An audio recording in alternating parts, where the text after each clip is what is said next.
back at Native Landscapes. I was here about 3 months ago when I jumped up from Harper's Ferry to Pawling and I hiked north, which is that direction towards Connecticut. So that was a good hike, and unfortunately it left me a big gap. So I've got 427 miles to go, 430 miles to go, and I'm ahead. If you can see the train tracks right there. Just down that way is the Appalachian Trail Railroad Station, so that's where I'm going to start today and start working my way south. This is the Appalachian Trail Railroad Station, and it only runs on weekends. It's a whistle stop.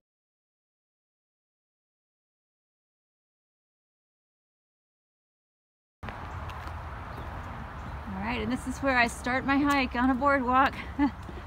And hopefully, fingers crossed, I'll knock out most, if not all, of the 400 plus miles between now and Thanksgiving. I know that's really ambitious, and sometimes I tend to be over-ambitious, but I'm gonna do my best. Got a week to hike, 6 days to hike before I meet up with Mudbug, and then Mudbug and Moon Pie, aka Mud Pie, we'll be back on the trail together again, so it should be a lot of fun. So fingers crossed this next several days solo hiking go well. Look forward to meeting up with her, and look forward to hiking fast.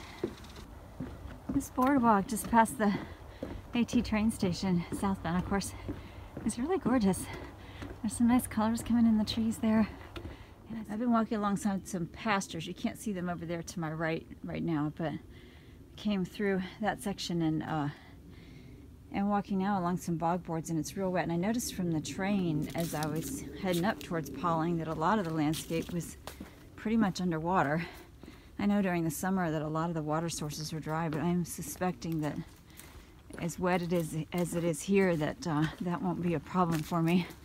And something interesting that I learned in reading about this area before I came up to hike is that this is actually some of the lowest elevation on the entire Appalachian Trail. In fact, I'm not sure which day of my hike, but I will be passing the point that is the lowest elevation on the trail. So you wouldn't necessarily think of New York as being a low-lying state. Coming from Florida, I think of that as the one that's going to sink into the ocean. But anyway, yeah, it's very, very low here. It's very boggy here, but I am very thankful that it's a sunny day.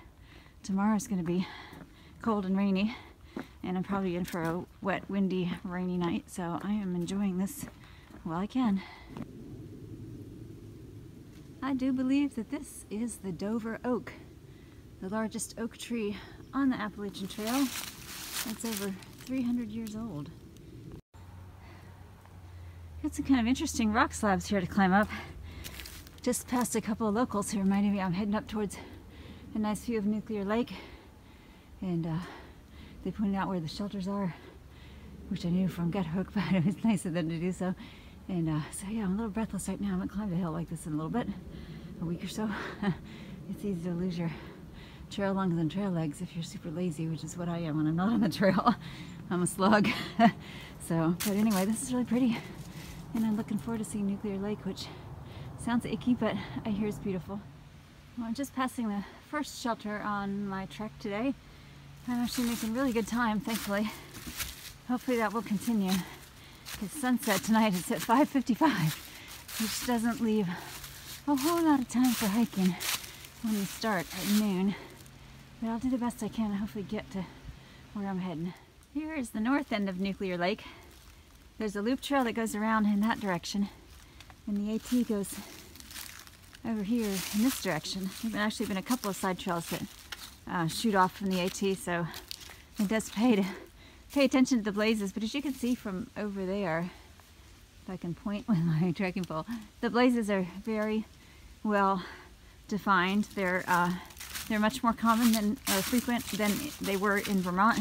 So even though the forest floor is kind of open in a very similar way, I'm having a much better time of keeping track of where I am so far.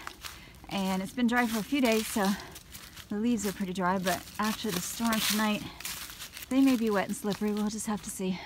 This really is a very pretty lake this afternoon. From what I understand, it was a testing site, some kind of nuclear materials way back in the 70s. And it's been cleaned up and now a really popular place for locals to come out Not too many out today, although I have seen, I think, a total of 7 people. Day hikers, and the first pair of the first couple, I guess, I saw on the walkway there was actually just out taking pictures. They weren't hiking, but you know, I've seen a handful of hikers, so that's good for Friday. And yeah, just really enjoying this hike. It's gorgeous today. Well, I just took a nice tumble. Coming around the lake here, there was a sign up on a tree that said no fires, no camping, and I just looked up for a second and missed a root. Caught my toe and went flying forward. Landed on my my knee and my right arm and jammed my shoulder again. That's the shoulder that I hurt in Vermont, so I have a feeling that it's going to be a 2-leave night. And I'll probably be a little sore tomorrow, but thankfully I'm all in one piece. Shed no blood. Nothing's broken. So on I go. There's a bit of a little cascade over there and a rushing creek that I get to cross. It looks pretty swollen. Very full. But thankfully, looking down the trail a ways, I see there's a little bridge that I get to use to cross it. Here's a unique bridge. I've never seen one kind of sideways like this.